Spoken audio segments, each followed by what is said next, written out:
اعوذ باللہ من الشیطان الرجیم بسم اللہ الرحمن الرحیم۔ کیا ہوگا؟ ماں بیچاری کی ساری زندگی پردے ڈالتے بیت گئی۔ ابا نے آ کے پوچھا کہاں گیا وہ کہتی ادھر ہی تھا، مجھے بتا کے ابھی آ جائے گا، وہ مجھے کہہ گیا تھا کہ میں نہیں ادھر ہی تھا، کچھ بھی نہیں، ایسی کوئی بات ہی نہیں۔ ساری زندگی پردے ڈالتے بیت گئی۔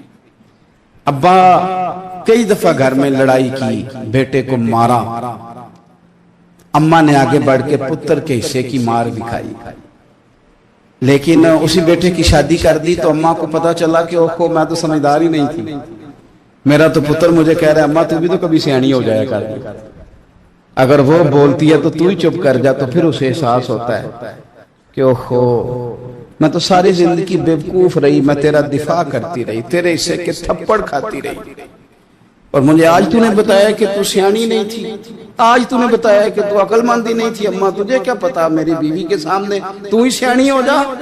وہ ٹوٹ جاتی ہے، بکھر جاتی ہے، وہ کبھی پلٹ کے دیکھتی ہے تو اسے بڑے سارے زخم تازے ہو کے دکھائی دیتے ہیں، وہ یار میں ہی سیانی نہیں تھی۔ سنو نا، امام حسن رضی اللہ تعالیٰ عنہ فرماتے ہیں امام حسن نے کوئی لمبا وقت نہیں اپنی والدہ کے ساتھ گزارا، چھوٹے تھے تو سیدہ فاطمہ الزہرا رضی اللہ تعالیٰ عنہ وصال کر گئیں، پر شیر خدا کے پتر کی بات دیکھیں، امام حسن کہتے ہیں لوگوں میں جب تھوڑا سا باشعور ہوا اور مجھے چیزیں تھوڑی سی دکھائی دینے لگی تو میں نے کبھی اپنی اماں کے ساتھ ایک پلیٹ میں کھانا نہیں کھایا تھا۔ حضور ساری دنیا کھاتی ہے تو آپ نے کیوں نہیں کھایا؟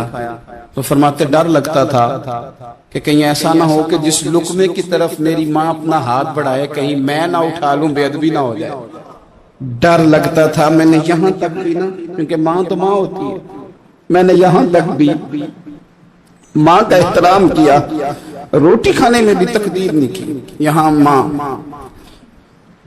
وہ کہتی ہے پیر صاحب انہوں دسیا جنا کہ میں تو انہوں آکھیا سی، انہیں گلاں چو انہوں آکھیا جے میرے نال بولے تھے صحیح کرے، انہوں دسیو نا میرے نال بگڑ جائے گا، انہوں آکھیا جے نا میں تو انہوں شکایت لائے، پر نا انہوں گلاں سمجھایا جے کہ میرے نال اچھی نہ بولیا کرے، انہوں تکلیف، انہوں آکھیو نا۔ او یار کیا کائنات میں حضور سے بڑا بھی کوئی ہے؟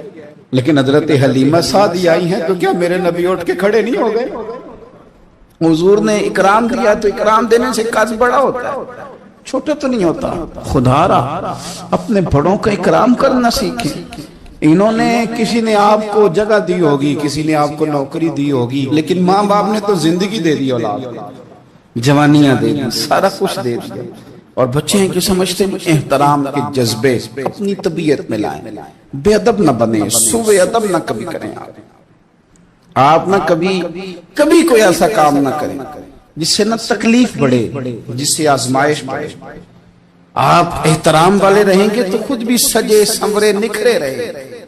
اپنے بزرگوں کو پہل کریں بزرگوں کی طرف، یعنی آپ گھر کے اندر چھپا کے سیب اپنے کمرے میں نہ لے کے جائیں، چھپا کے چیزیں نہ رکھیں، بلکہ پہل کریں بوڑھے ابا سے، پہل کریں اپنی والدہ سے، وہاں سے آغاز کریں، آپ دیکھیں برکتیں کتنی ہوتی ہیں۔ میں کچھ باتیں مجھے لطف دیتی ہیں، میرے کچھ سنگی ہیں، 3 بھائی ہیں کٹھے، مجھ سے بیعت ہیں، میرے ساتھ بڑا پیار کا رشتہ ہے، تو کبھی کبھی نہ خدمت کرنے کا دل کرتا ہے ان میں سے کسی کا کہ چلیں حضرت صاحب آئے ہیں تو ہم کچھ نذرانہ پیش کریں، تو اپنے بڑے بھائی کو وہ تھماتے ہیں کہ جناب آپ یہ کام کریں۔ اللہ تعالیٰ کا شکر ہے میری جیب کام ہی خالی رہتی ہے، اس کا فضل رہتا ہے، لیکن وہ پیسے لینے سے زیادہ یا تحفہ لینے سے زیادہ یا پھول پکڑنے سے زیادہ اس بات کی مجھے خوشی ہوتی ہے کہ کتنے نرالے ہیں، بڑے کو آگے لگاتے ہیں تو برکت تو حاصل کرتے ہیں، اس لیے کہ برکتیں ہمیشہ بڑوں سے ہوتی ہیں، بڑوں سے ہمیشہ برکتیں۔ یہ پھول کا تحفہ بڑے بھائی کو دے کے جب آگے کیا جاتا ہے تو میرے دل کو اچھا لگتا ہے، مجھے قرار آتا کہ یار یہ لہجہ ٹھیک ہے، یہ انداز یہ ٹھیک ہے، اپنے بڑوں کو آگے رکھیں، بڑوں کو کلام کرنے کا موقع پہلے دیں، گھر میں کوئی چیز لائیں تو تقدیم کریں۔ ہمارے ہاں نا اب جو استادی شاگردی آئی ہے نا، یہ بڑی خطرناک ہے۔ ہمارے ایک قاری صاحب تھے، ایک مدرسے میں پڑھاتے تھے، بڑا مارا کرتے تھے، اور میں انہیں مذاق بھی کرتا تھا، کبھی کبھی عذرائے محبت مزاح کرتا تھا۔ میں ان سے کہتا تھا قاری صاحب آپ شاید مار کھا کے پڑھیں اس لیے بچوں سے بدلہ لیتے ہیں۔ تو کچھ دن پہلے، کچھ عرصہ پہلے ملاقات ہوئی تو میں ان کے ادارے کے قریب سے گزر رہا تھا، تو میں نے ان کا نا وہ ڈیسک وغیرہ چیک کیا، تو ان کے پاس نا سوٹی علیحدہ ہوتی تھی، پائپ دو قسم کے علیحدہ ہوتے تھے، پانی والا علیحدہ اور گیس والا علیحدہ، بڑا مارتے تھے بچوں کو۔ مجھے بھی اختلاف تھا اس بات سے، میں ان کو گزارش بھی کرتا تھا، تو میں گیا تو وہ جس طرح وہ خیر استاد کمال کے تھے، انہوں نے بڑے کامیاب حافظ تیار کیے، اور ویسے بھی بندہ بڑا بااصول، بڑے اچھے، بڑے نفیس۔ میں نے ان سے کہا کہ وہ خیر ہے، چھوٹیاں چھوٹیاں کدھر گئیں آپ کی؟ کہنے لگے حضرت صاحب نہ شاگرد رہے، نہ استاد رہے، نہ وہ ماں باپ رہے۔ کہنے لگے پتہ نہیں 2-4 سالوں میں کیا ہوا ہے۔ تو میں نے کہا آپ کو تو کوئی منع کاری نہیں، میں نے کئی دفعہ سمجھایا تھا، آپ باز نہیں آتے۔ کہتے تھے اب آ گیا ہوں، اس لیے کہ ایک کو چھڑی مار رہے ہوتے ہیں تو دوسرا ساتھ ویڈیو بنا رہا ہوتا ہے۔ پہلے طالب علم اس طرح کی توہین کا رویہ استادوں کے ساتھ نہیں کرتے تھے، وہ کہتے تھے جیسے بھی ہے فیض استاد سے لینا ہے۔ اب آپ ذرا گھور کے دیکھیں تو کہتے ہیں لاؤ کتابیں، جا رہا ہوں بڑے مدرسے، بڑے کالج، بڑے اسکول۔ میں نے اپنی زندگی میں دیکھا کہ ہمارے بڑے کہتے تھے، کبھی گارا کے بتاتے نا استاد جی نے مارا ہے تو کہتے تھے کسی غلطی سے مارا ہوگا، اور اس طرح کے سخت لفظ بولتے تھے کہ ہمیں لگتا تھا کہ ہمارے بزرگ ہمارے ساتھ زیادتی کر رہے ہیں۔ وہ کہتے تھے کہ منو ہڈیاں چاہیے نے پڑے آؤ رہے، یہ لفظ کہتے تھے میرے ابا جی میری اماں، ہڈیاں دیا جس انو پر دیا جی پڑیا۔ اب کیا ماحول ہے، ڈر آتا ہے، چے گھورتے ہیں۔ ان کی اماں آگے کہتی ہے تو 8,000 کا مولوی ہے، میرا 1.25 کروڑ کا بچہ ہے، تیری طاقت کیسی ہوئی چودھری کے بچے کو ہاتھ لگانے، اتنی تیری جرت کہ میں نے میرے بیٹے کو ہاتھ لگایا، کروں گی نا کل بندے کٹھے تیری کراؤں گی چھوٹی مسجد سے، تو اتنی تیری طاقت کہ تو میرے بچے کو مارے۔ ہم نے نا پرموٹ کی چیزیں، پرموٹ۔ حضرت خواجہ حسن بصری رحمت اللہ علیہ فرمایا کرتے تھے ادب نہ ہو تو علم آ ہی نہیں سکتا، اس لیے کہ کتابیں رہنمائی کرتی ہیں، کتابوں کی ترجمانی تو استاد نے کرنی ہے۔ تو اگر آپ وہ احترام ہی نہیں ہے، وہ طبیعت ہی نہیں ہے، وہ ذوق ہی نہیں ہے، سیکھنے کا وہ خاص جذبہ ہی نہیں ہے۔ ہمارے اصحاب رحمت اللہ علیہ فرمایا کرتے تھے بہت سارے لوگ بڑے بڑے درویشوں کے پاس جا کے خالی آتے، حضور کیوں؟ فرماتے تھے اس لیے کہ کشکول سیدھا نہیں کرتے، پیالہ سیدھا نہ ہو تو خیرات آیا نہیں کرتے، ادب نہیں کرتے، احترام نہیں کرتے، پیالہ سیدھا نہیں کرتے۔ پیالہ سیدھا نہ ہو تو وہ تو جو دینا ہو وہ بھی نیچے گر جاتا ہے۔ احترام، ایک شخص نے نا حضرت سیدنا امیر معاویہ رضی اللہ تعالیٰ عنہ سے کہا کہ میں نے زیارت کرنی ہے حضرت امام حسین رضی اللہ تعالیٰ عنہ، مدینہ شریف جا رہا ہوں، میں نے ان کو پہلے دیکھا نہیں ہوا، تو مجھے بتائیے امام علی مقام رضی اللہ تعالیٰ عنہ کو میں کیسے پہچانوں گا؟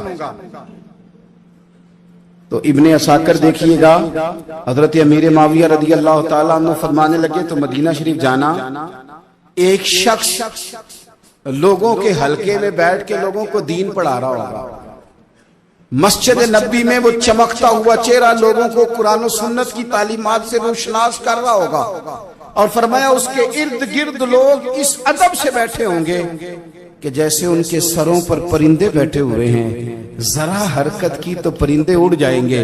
فرمایا جب وہ نورانیت والا ماحول تم دیکھو اور اتنے با ادب شاگردوں کے بیچ بیٹھی ہوئی ایک نورانی ہستی کو دیکھو تو سمجھ لینا وہی حسین ابن علی، وہی ہے امام علی مقام امام حسین، کہ جو اس احترام کے ساتھ لوگوں کو انہوں نے آداب سکھائے ہیں، اس طرح انہوں نے لوگوں کو سمجھایا ہے کہ ان کے شاگردوں کا یہ رنگ ہے کہ وہ تو سر نہیں ہلاتے کہ کہیں پرندہ نہ اڑ جائے۔ اس انداز میں جب لوگ، مجھے بات یاد آ گئی، امام احمد بن حنبل رحمت اللہ علیہ بہت بڑے محدث تھے، تو مجھے پتہ ہے اگر آپ مجھ سے پوچھیں گے نا اس دور میں فقہ سب سے بہترین کس کو آتی ہے تو میں آپ کو بتا سکتا ہوں، کیونکہ میرا شعبہ ہے نا۔ آپ پوچھیں گے صرف نحو کا استاد کون اچھا ہے تو میں بتا دوں گا کہ کہاں پہ ہے، کون ہے، میرا شعبہ ہے. اسی طرح سے میڈیکل کے شعبے سے وابستہ لوگوں سے آپ پوچھیں گے کہ ہارٹ کا ڈاکٹر کون سا اچھا ہے تو بتا دیں گے. پوچھیں گے بھئی میں نے ایک ناک کان گلے کے ڈاکٹر کے پاس جانا ہے، تو جس کا جو شعبہ ہے اسے پتا ہوتا ہے. مدرسے کے بچوں کو بھی پتا ہوتا ہے کہ کون سا آدمی کہاں بہترین پڑھانے والا ہے. ایک بزرگ تھے شاہ بقی الدین ابن مخلد، وہ کہتے ہیں مجھے پتا چلا کہ اس دور میں نبی کریم علیہ السلام کی حدیث جو سب سے بہترین پڑھاتے ہیں وہ امام احمد بن حنبل ہیں. ان کو حضور کی حدیث سے جو خاص شغف ہے وہ کسی اور کو نہیں. کہتے ہیں میرے دل میں لو لگ گئی، حالانکہ میں امیر گھرانے سے تھا. میں کشتی میں بیٹھا امام احمد بن حنبل کے پاس آنے کے لیے، رشتے میں طوفان آ گیا، کشتی اچکولے کھانے لگی. کسی طریقے سے ایک جزیرے کے ساتھ جا کے کشتی لگی، ٹوٹ گئی، بکھر گئی. میں جزیرے پہ اتر گیا، اور بھی کئی لوگ تھے.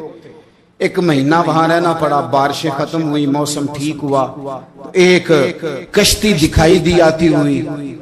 فرماتے ہیں کہ وہ اس کشتی میں بیٹھا، دوبارہ بغداد گیا. مجھے سفر طے کرتے 2.5 مہینے گزر گئے. وہ جزیرے پہ مہینہ پتے کھا کے بھی گزارا کرنا پڑا. نکلا تھا علم حاصل کرنے. جب بغداد شریف پہنچا، لوگوں سے پوچھا امام احمد بن حنبل کا مدرسہ کہاں ہے؟ انہوں نے کہا وہ مدرسہ تو بند ہو گیا ہے، وقت کا بادشاہ مخالف ہو گیا، مسجد مدرسہ سیل کر دیا. امام صاحب کہاں ہیں؟ کہا گھر کے اندر قید ہیں. ان کے گھر کو سب جیل بنا دیا، چاروں جانب پولیس کھڑی ہے. اور ویسے بھی بغداد میں کرفیو، ہر چوک چوراہے میں پولیس والے کھڑے. شاہ بقی الدین کہتے ہیں اتنا کچھ سننے کے باوجود بھی میرا جذبہ ٹھنڈا نہیں ہوا. وہ مہینے میں سفر کی صحبتیں، گو سنا تھا کہ آستانہ یار دور ہے، پر ہم نے بھی ٹھان لی تھی کہ جانا. وہ سنا تھا کہ آستانہ یار دور ہے، پر ہم نے یہ ٹھان لی تھی کہ جانا ضرور ہے. کہتے پہنچ گئے. اب پتا چلا کہ کرفیو ہے، سڑکوں پہ پولیس کھڑی ہے، گلیوں میں چوکوں چوراہوں میں پہرے ہیں. امام صاحب تک تو جا کوئی نہیں سکتا. کہتے میں نے ایک شخص کی منت کی، میں نے کہا کسی طریقے گاڑی بتا. کہنے لگا میں اشارہ بھی نہیں کر سکتا، سخت حالات. وہ کوئی طریقہ. میں نے جب زیادہ تڑپ کے کہا تو وہ شخص کہنے لگا میں ان کے گھر کے قریب تجھے لے جاؤں گا اور گزرتے وقت صرف آنکھ کا اشارہ کروں گا. کہتے میں نے کہا یہ بھی ٹھیک ہے. ان کے گھر کے تیری تلاش میں پھرے نا ہم جنگل پہاڑ اور دشت. ان کے دروازے کے قریب اس نے اشارہ کیا. شاہ بقی الدین کہتے ہیں کہ میں گھر دے کے آ گیا واپس. اب میں سوچنے لگا کہ کیسے امام صاحب تک پہنچنا ہے. بڑی تجویزیں سوچیں، بڑی تجویزیں، کام والا بن جاؤں، پھیری لگانے لگ جاؤں. پھر سوچا کہ اگر میں کچھ بیچوں گا ریڑھی پہ رکھ کے تو کوئی خریدنے نکلے گا، کوئی نہیں نکلے گا. کس طرح کروں، کیا کروں، بڑی سوچیں. بالآخر میں نے طے کیا. اللہ اکبر. میں نے نہ کپڑے پھاڑ لیے، امامہ اتار دیا. فرماتے ہیں کہ ایک پیالہ مٹی کا خرید کے گلے میں رسی سے باندھ لیا، اور امام احمد بن حنبل کی 3 گلیوں پیچھے میں نے دروازہ دروازہ صدا لگانی شروع کی.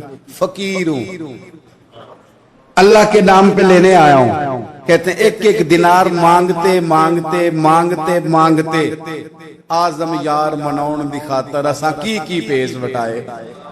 کہتے ہیں مانگتے مانگتے نا میں امام احمد بن حنبل کے دروازے تک آیا. امیر گھر کا بچہ تھا، بڑے پیسے جیب میں ہوتے تھے. امام کے دروازے پہ صدا لگائی کوئی ہے اللہ کے نام پہ دینے والا؟ کہتے ہیں وہ نور بھرا دروازہ کھلا. ایک گورے مکھڑے والا، سفید داڑھی والا، سونے امامے والا، چمکدار آنکھیں، نورانی شباہت.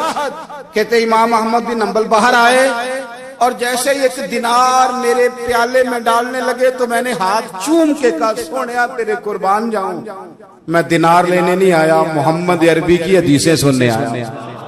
کہتے امام کی بھی آنکھیں کھل گئی. کہنے لگے اس حال میں آزم یار منون دی خاطر سانکی کی پیس بٹائے. کہا حضور کیا کرتا، یہی ایک طریقہ رہ گیا تھا. میں تو کہاں سے چلا ہوں، کہاں پہنچا ہوں، کیا کروں. امام صاحب فرمانے لگے پھر میں بھی بڑے دنوں سے پریشان تھا، کوئی سیکھنے والا نہیں ملا، تم مل گیا. کہنے لگا حضور میں روز آ جاؤں فقیر بن کے، آپ جتنا چاہیں 2 4 5 منٹ میں مجھے حدیثیں سنا دیں، میں اگلے دن یاد کر آیا کروں. کہتے 2 سال لگ گئے. شاگرد کہاں ملیں گے ایسے، کہاں مرید ملیں گے. گزر گیا دور. کہتے ہیں کہ میں نہ ہر روز فقیر بن کے جاتا، 3 گلیاں پیچھے مانگنا شروع کرتا، کوئی شک نہ کرے۔ 2 سال دروازے پہ جاتا، آگے پیالہ کرتا، امام 1 دینار ڈالتے اور مصطفیٰ کی حدیثیں سناتے۔ کہتے ہیں حالات بدل گئے، 2 سال کے بعد حکومت بدل گئی، امام کا مدرسہ بحال ہو گیا، رش ہو گیا۔ بادشاہ بڑا عقیدت مند تھا، جو نیا آیا اس نے بڑا کر کے ادارہ بنا کے دیا۔ جس دن میں گیا تو رش لگا ہوا تھا۔ کہتے ہیں حالات بدلے تو ہم نے بھی کپڑے بدلے، ہم نے بھی کپڑے بدلے، ہم نے بھی دوبارہ سے دستار باندھی۔ اور کہتے ہیں بڑے لوگ بیٹھے ہوئے تھے، میں جب داخل ہوا نا تو امام اٹھ کے کھڑے ہوئے۔ آپ فرمانے لگے پتر ادھر آ، تو آگے آ کے بیٹھ، لوگ دین سیکھنے آتے ہیں، تو فقیر بن کے مانگنے آیا تھا، اور میں بھی باقیوں کو پڑھایا کرتا تھا، تجھے میں دیا کرتا تھا، اور اب باقی پڑھا کریں گے، تجھے دیا جائے گا، اور آج تجھے سینے سے نکال کے دیا کروں گا۔ زمانے بدل گئے، حالات بدل گئے، وہ شخص چلا گیا، کون حکمران تھا کون نہیں تھا، لیکن استاد شاگرد کے ادب کی داستان قیامت تک باقی رہے گی۔ یہ قیامت، جب طبیعتوں میں احترام ہوتا ہے، جب ادب ہوتا ہے۔ آپ کو پتہ ہے نبی پاک صلی اللہ علیہ وسلم کو یہ ادب کتنا پیارا ہے؟ نبی پاک علیہ السلام اس احترام کے جذبے کو کتنا پسند کرتے ہیں۔ اللہ کے پیارے رسول صلی اللہ تعالی علیہ وسلم اس جذبہ احترام سے کتنے راضی ہوتے ہیں۔ حضور کس قدر زیادہ چاہتے ہیں کہ میری امت ادب والی بنے۔ نبی پاک علیہ السلام ادب والے لوگوں کے بارے میں اتنے راضی ہیں، اتنے راضی ہیں، اتنے خوش ہیں، حضور اتنا نوازتے ہیں۔ میں نے یہ حدیث پڑھی تو یوں لگا کہ جیسے روح وجد کرنے لگی ہے۔ بہقی میں امام بہقی نے لکھی ہے، اللہ کے پیارے رسول علیہ السلام فرماتے ہیں جو چھوٹے پر شفقت کرے اور بڑے کا احترام کرے، اللہ اسے جنت میں میری سنگت عطا فرمائے گا۔